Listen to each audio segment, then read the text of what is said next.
Hello students, मैं मनीष। आज मैं असाइनमेंट 4 कक्षा 12वीं का जीव विज्ञान विषय लेकर आया हूं।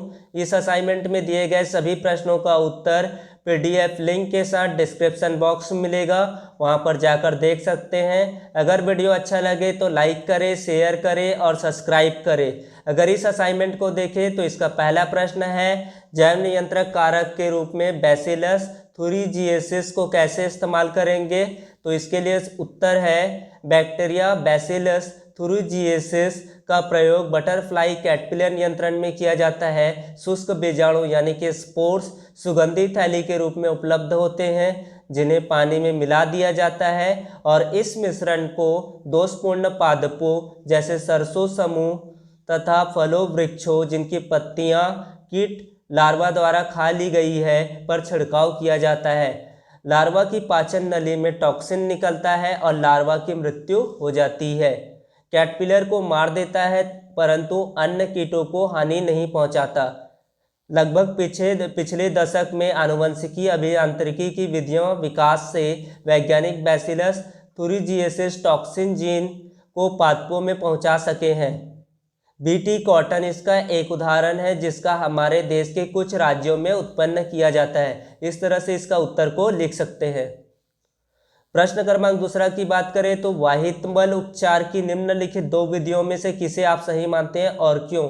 पहला विधि है मनुष्य द्वारा तैयार की गई प्रौद्योगिकी, दूसरा है सूक्ष्मजीवी उपचार विधि। और हम जानते हैं कि प्रतिदिन नगर या शहर से जो व्यर्थ जल निकलता है, जिसका प्रमुख घटक मनुष्य ही होता है, नगर के इस व्यर्थ जल को ही सीवेज यानी कि वाहित मल कहते हैं। जो इसका उपचार किया जाता है दोनों विधियों से किया जाता है, क्योंकि इनका उपचार करना अनिवार्य होता है, क्योंकि ये पर्यावरण को नुकसान पहुंचाता है और इसका उद्देश्य होता है पर्यावरण को प्रदूषण से मुक्त करना है। उसके बाद तीसरे प्रश्न की बात करें तो घरेलू उत्पादकों में सूक्ष्म जीवों की क्या भूमिका है? कोई दो उदाहरण देकर समझाइए। तो हम जानते हैं कि प्रतिदिन सूक्ष्म जीवियों अथवा उनके व्युत्पन्न उत्पादकों का प्रयोग करते हैं। इसका सामान्य उदाहरण है दूध से दही का उत्पादन है। सूक्ष्म जीव जैसे कि लैक्टोबैसिलस तथा इनके सामान्यतः लैक्टिक एसिड बैक्टीरिया कहते हैं, दूध में वृद्धि करते हैं और उसे दही में परिवर्तित कर देता है। वृद्धि के दौरान लैक्टिक एसिड बैक्टीरिया उत्पन्न करता है, प्रोटीन को स्कंदित तथा आंशिक रूप में देता है।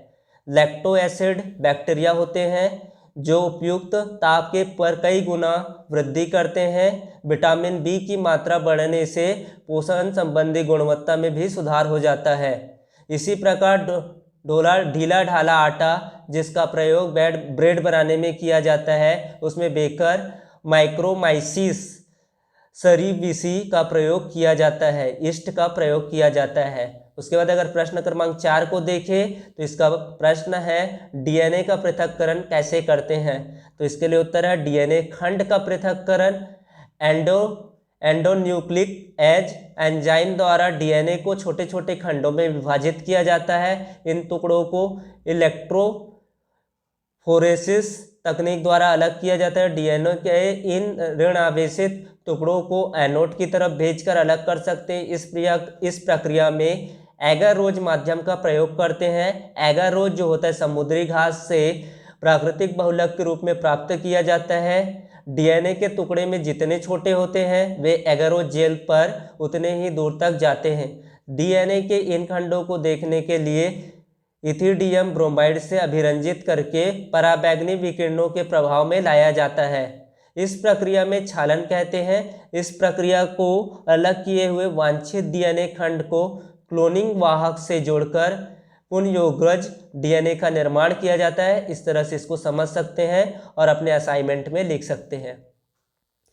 प्रश्न क्रमांक 5वां पूछा गया है, आणविक आधार पर डीएनए बड़ा होता है या एंजाइम?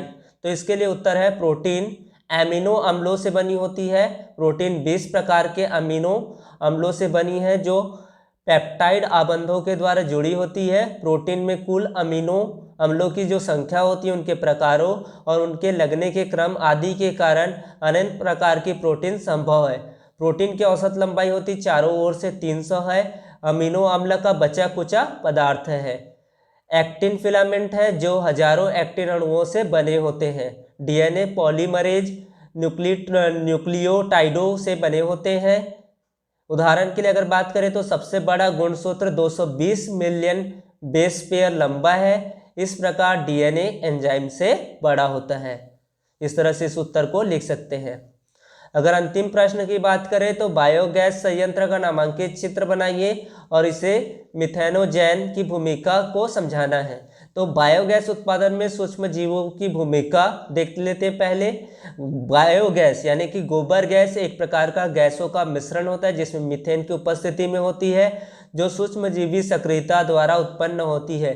कुछ बैक्टीरिया जो सेल्यूलोज युक्त पदार्थों पर वह CO2 व H2O के साथ साथ बड़ी मात्रा में मीथेन गैस उत्पन्न करते हैं। सामूहिक रूप से इन जीवाणुओं को मिथेनोजेन कहते हैं, जिनका जीवाणु मिथेनोबैक्टीरिया होता है। पशुओं के मल को गोबर कहते हैं, जिसमें ये जीवाणु प्रचुर मात्रा में पाए जाते हैं। सूक्ष्मजीवी सक्रियता के कारण अथवा मिथेनोजेन बैक्टीरिया की उपस्थिति में रासायनिक अभिक्रिया के फलस्वरूप गैस का निर्माण होता है। बायोगैस संयंत्र में एक निकास होता है जिसकी सहायता से पाइप द्वारा घरों से गैस की पूर्ति की जाती है। उपयोग में ली गई स्लरी दूसरे विकास द्वार से बाहर निकाल दिया जाता है।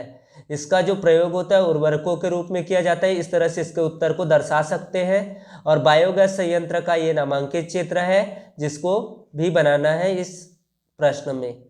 अगर वीडियो अच्छा लगे तो लाइक ज़रूर करें, सब्सक्राइब करें और शेयर करें। Thank you.